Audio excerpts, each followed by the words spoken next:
Hello everybody, my name is TotalNerdStatus, and we are doing a commentary today. I'm with my friend, you guys know him as Holy Apple.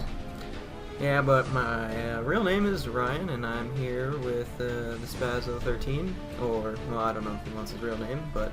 No, that's fine. Yeah, Jeffrey, Jeff Nader. Yeah. But anywho, we are here talking about the new Homefront. Yes! Homefront the Revolution. Been waiting for this game for, well, 3 years. But, you know, it's finally here. Well, no. It's close. Yeah. So, in the background, we just basically got all the footage that we've been shown so far. We got the teaser trailer playing right now, and then we have 13 minutes of gameplay that we got from E3, and we're just going to be talking about what we're looking forward to, what we hope to see brought from the original into this new game, and what we're excited about. So, the thing that I see is the graphic updates, and, the graphics look a lot better, basically just because of next gen, but I didn't actually mind the graphics of the original Homefront, and I know a lot of people did not, weren't really fans. Yeah, I mean, I don't know. I think for the time they were pretty good. They fit the game well. They weren't, Minecraft, which is that would just be horrible. But at the same time, as technology progresses, so does the graphics, and that's it's nice that they did incorporate better graphics in this game. Yeah, and there's in the gameplay they have a lot of little things going on about the game that kind of little things that they incorporated into the game that make it feel a lot more smooth, and just like for example, they have this blind firing thing where if you're hiding behind cover, then you can have your guy just throw his gun up and no scope above the cover, and you probably won't have very good aim, but it's just a cool little thing. And then, like he said, like he was mentioning earlier, then we had oh my gosh, I can't talk. Well, I mean, going off that, small detail thing, it seems like this game, you'll see here in a minute or two, it's more of a scavengey type game now, and feels more open world with all the details, that they put in, like, when you're hiding from drones, and, you can, purposely get behind some cover, and your guy will kind of show that by putting up his left hand, kind of barely peeking over the surface, and it's really nice that they did incorporate a more open world. Kind of jumped the gun on that a little early, but you'll see here, starts out, I don't know, right there, that just makes me feel like a Fallout game, just how I don't know, but yeah, they kind of give it like a Skyrim feel almost, because they have a bunch of little objects around the place, like food and some weapons that you can just pick up randomly off the ground, and they can be yours. And even sometime in this gameplay, you'll see your guy actually pick up a random brick off the ground, and use it to take out a camera on a wall. And like right there, he's just scavenging random supplies throughout their hideout. And so it really has a Skyrim, open world kind of, it's up to you to explore. And they said in E3 that this is all single player gameplay, so you can choose to either play the single player missions. It's kind of like Watch Dogs, you can play the missions, but you don't necessarily have to. You can just free roam the open world, and I think that's a really cool. And what I'm really, really, really liking about this game is we haven't seen multiplayer yet, but this campaign, it looks like it's going to be pretty long, pretty in depth.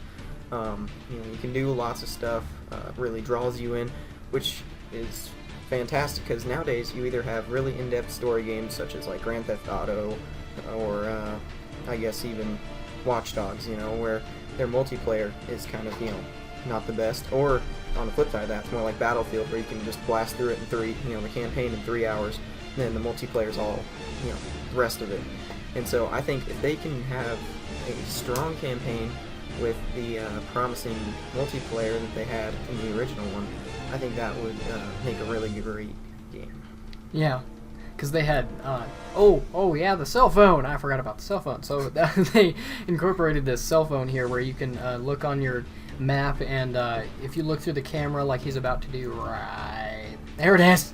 Then you can look into situations and you can see like, oh, there's a drone right there, oh, there's a camera over there, there's a guy. So you can kind of scope out situations, and you can kind of approach the situations accordingly, or however you wanted, really. You could either be stealthy or you could go in guns blazing, and that's a really cool aspect because it's not just one straight line, like you have to do it this way and only play the story. It's an open world thing, so you can choose what you want to do and when you want to do it. So, you know, and I just noticed when he was in that camera thing, you know, spotting things, that could almost be like a Batman Arkham Asylum, Arkham City type of thing, where, because it kind of, you know, spots out the orange with the armed guards, maybe. Yeah. And how those guys weren't unarmed, so, you know, or they were unarmed, so they didn't get, you know, any type of spotting thing. I don't know what you. Yeah, I know what you. Yeah. I don't know. I'm really liking this though. As for things that they were in the original Homefront, what would you like to see come back in this multiplayer or single player?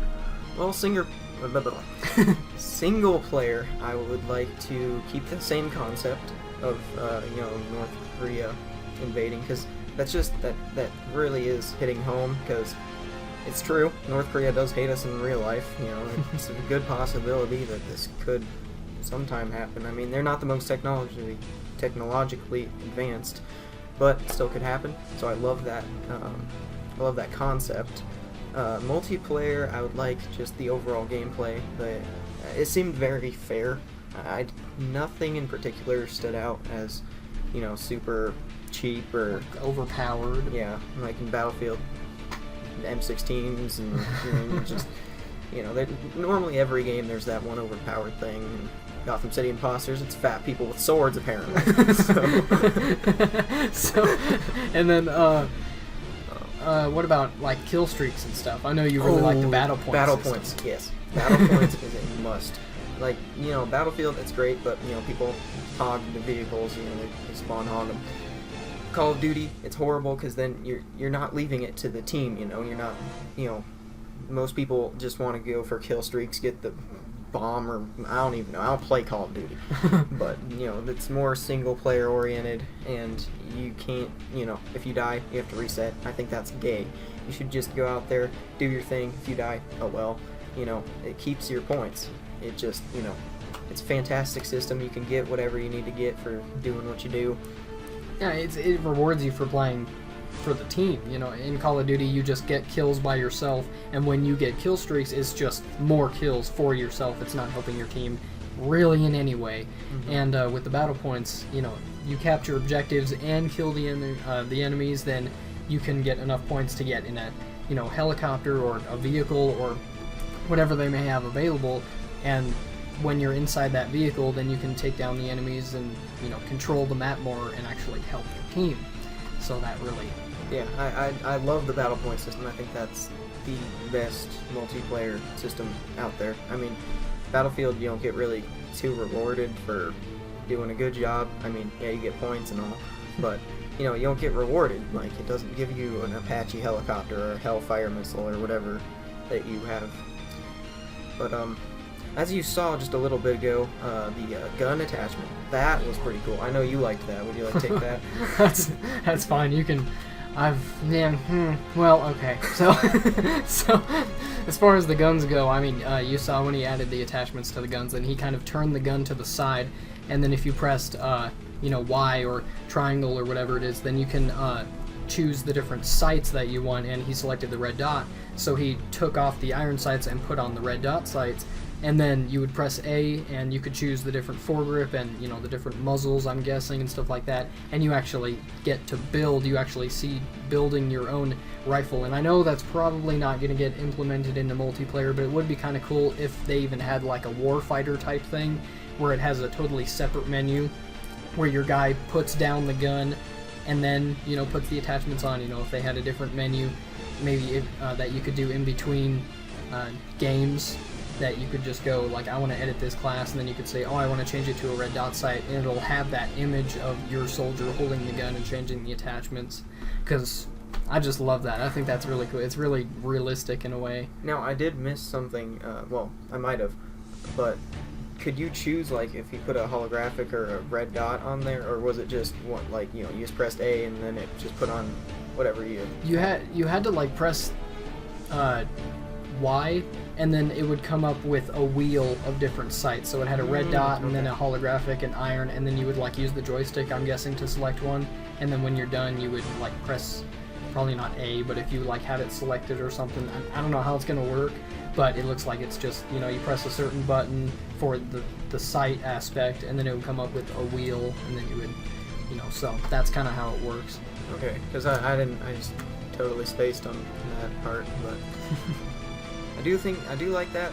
This concept is also kind of cool. They mentioned that, you know, the game can be played different ways. You know, it's not one specific way. So if you scavenged around a lot, you know, you can find some better stuff, you know, to maybe not waste so much ammo, or, you know, I'm not sure exactly everything that they're going to have in here, so if ammo is going to be of importance that you have to get every time. But you know, you can take it more tactically, or as they're doing here, they're just oh, I love that. I love that. I love it. I love it where he actually lights the Molotov, or, you know, it's Russian. It's a pronunciation. It's a word. Yeah. So, but I love it. I love that he actually ignites it. Not, you know, in most games where it's just like, you know, he takes out his back pocket on fire. It's like that's not real. But anywho, I love the gunfight situation that's happening here. You know, you have blazing of fire, and I like how they kept the original concept of Homefront. Like, you can tell they're using the same basic pistol, and, you know, the same reloading animations, and, like, the sounds of the gun firing and the explosions. I don't know about the fire, but as far as, like, you know, grenades going off and stuff, then it still has the same atmosphere as the original Homefront. And if they keep that in multiplayer, then I think it's going to be awesome. Oh my gosh. This game, I can't wait to see the multiplayer, because I mean the campaign is promising, but to be honest, I'm more of a multiplayer guy. Yeah. But you know, I still like a good campaign, and from what I'm seeing here, you know, it seems pretty good. Pretty good. The only thing that he has a problem with is what's coming up here in a second, and that's with the whole attachment right there. That's horrible. Who would do that? That's not right. That's basically the only complaint that I've heard from this guy. And, yeah. I mean, it's a cool concept. I'm definitely gonna use it when it's available, but it just I just feel that you can't change an M16 to a light machine gun, you know, just by snapping it, basically. Yeah. I don't know, but overall, pretty good game, I'd say. Yeah. Looking forward to it. I guess we'll make another commentary on the multiplayer footage whenever that gets released. So, I mean, I've been looking forward to this game forever, and we've been talking about, oh, Homefront 2, when's it going to come out? And now that they finally have a trailer, then I'm really excited. So yeah, me too. So, I guess we will see you in the next video on multiplayer. Yeah.